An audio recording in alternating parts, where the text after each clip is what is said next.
Сәлем достар! Интернет қазіргі уақыттың таптырмас бір бөлігі атанды. Алайда интернеттің қараңғы жағы да бар.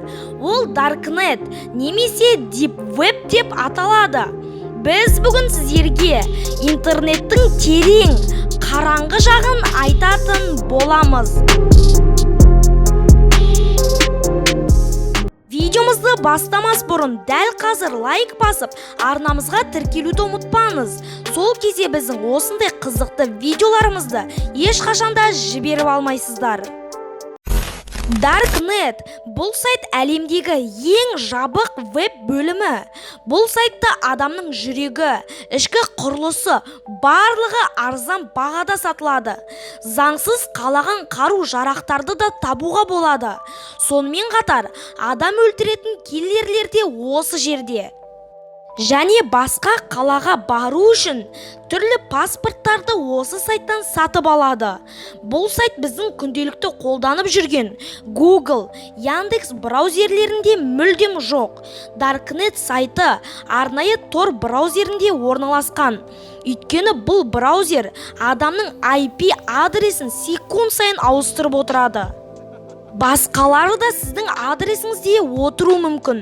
Егер сіздің адресіңізде отырған адам заңсыз қылмыс жасаса, сіздің адресіңізге келіп тұтқындауы әбден мүмкін.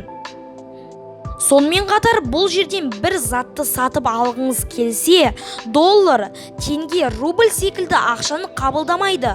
Бұл жерде тек қана биткоин арқылы бірдеңе сатып ала аласыз. Өйткені ешқандай банк Darknetпен жұмыс істемейді. Егер де сіз Darknetте бір адаммен сөйлессеңіз, ол адамның кім екенін ешқашанда біле алмайсыз. Өйткені бұл жерде барлық нәрсе жасырын түрде болады. Тіпті бұл сайтты ойлап тапқан адамды да ешкім білмейді. Сіз осы сайтқа кірсеңіз, артқа қайтатын мүмкіндігіңіз болмай қалады. Яғни сіздің компьютеріңізге түрлі вирустар кіріп, осы сайттан шыға алмай қалуыңыз әбден мүмкін. Сол үшін бұл жер қанша жасырын болса да өте қауіпті. Сондай-ақ біз интернеттің тек 4%-ын ғана көреміз. Ол Clear Web деп аталады. Ал сәл төменге түсетін болсақ, Deep Web. Бұл жерде барлық вирустар орналасқан. Байқасаңыз, Google'да кейбір сайттар ашылмай жатады. Ол сайтта вирус немесе хакерлер табылған. Міне осыны Deep Web деп атайды. Ал тағы да төменге түсетін болсақ, Dark Web. Енді бұл интернеттің нағыз тозағы десек болады. Росс Уилбрихт. Бұл адам Darknet арқылы адам өлтіру, есірткі сатумен айналысқан. Алайда бұл адам қазір 40 жыл бойы түрмеге қамалды. Бірақ бұл түрмеге қамалмас бұрын адам өлтіріп, жасырын есірткі сатып, миллиондаған пайда көрген. Видеомызды аяқтамас бұрын сіздерге Бестерек атты арнаны ұсынғым келеді.